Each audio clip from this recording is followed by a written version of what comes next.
basically what the need of present need, we need to meet the need of present without compromising the future generation, the need of future generation. That is what our Honorable Governor has told today during his speech. So there are 4 pillars of development for sustainable development. One is your social inclusion, second is your economic growth, and third is the environment aspect. So environmental aspect will become very important when being from oil and gas sector, which is always a cause of pollution to environment, so that becomes a very critical criteria in our sustainable development.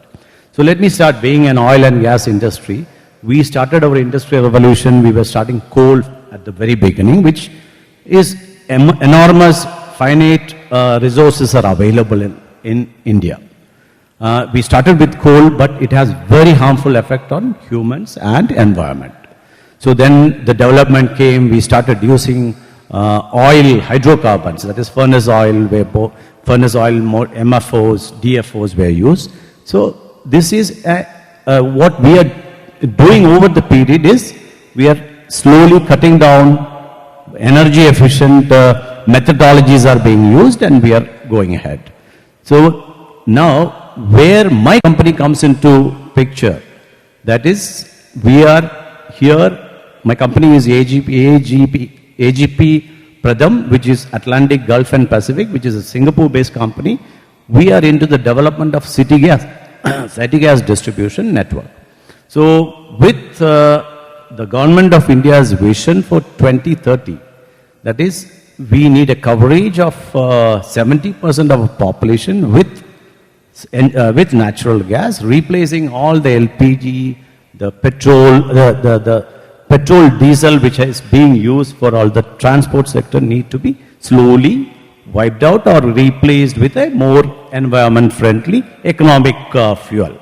That is where the role of our company or city gas developing entities comes into picture. So what we are doing here, we have been entrusted with the development of 3 districts in Kerala. This is via bidding process by PNBRG. We have been awarded these 3 districts.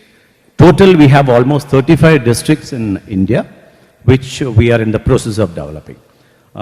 Here in Trivandrum, our plan is we don't have a source of gas availability here. The nearest source of gas availability is at Cochin. So the best method of, or the viable method of getting gas here is laying a pipeline. You all know that in Kerala laying a pipeline along the roads and all will be it's a humongous task. So what we are planning, because of the time limitation, I am moving a bit faster. Because of the time, what we are planning is a hybrid methodology by which we will bring liquefied gas into the demand centers. That is, for example, we will have a LCNG station located at, say, for example, at Kochuveli. From that, we will have, we will store LCNG, we will transport LCNG from Cochin, bring it there, we will have regasification, and then supply through the network, and it will reach each and every houses. That's the plan what we have.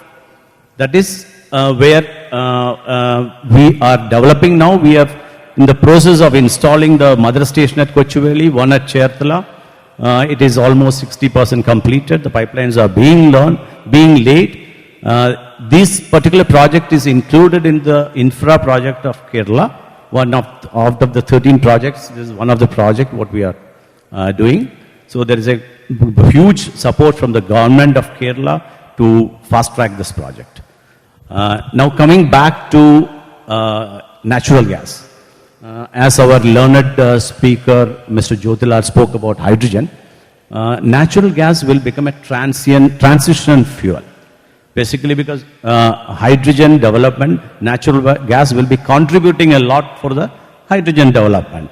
For example, hydrogen steam reforming processes are available till hydrogen becomes a economically viable technology, because the cost will be very high, but he has told me about $4 to $5 per, but the installation cost will be very huge.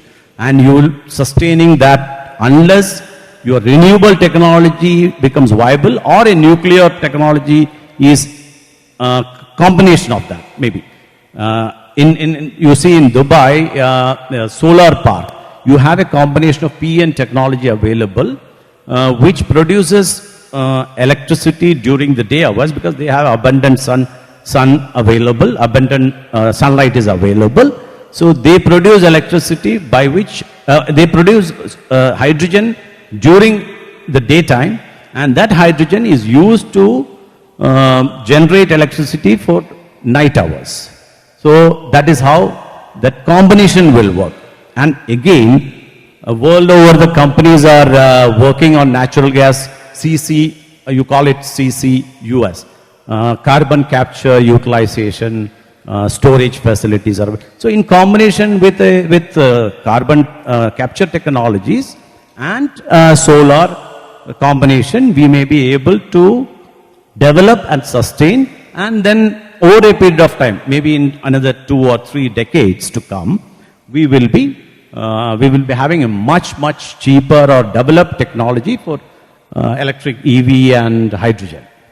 That is what I think that is the way it should go. So natural gas is going to remain for another 3 decades to come in India, as per government's vision of 2070 for the zero carbon emission. That is a vision of government of India. By 2070 we will have zero carbon emission.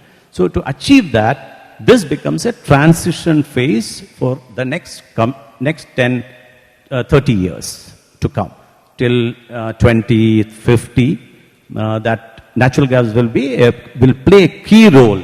So that is where we come into picture, the development of city gas, which will cover almost 70% of the area coverage of India by 2030. With that words, I will stop. Thank you very much.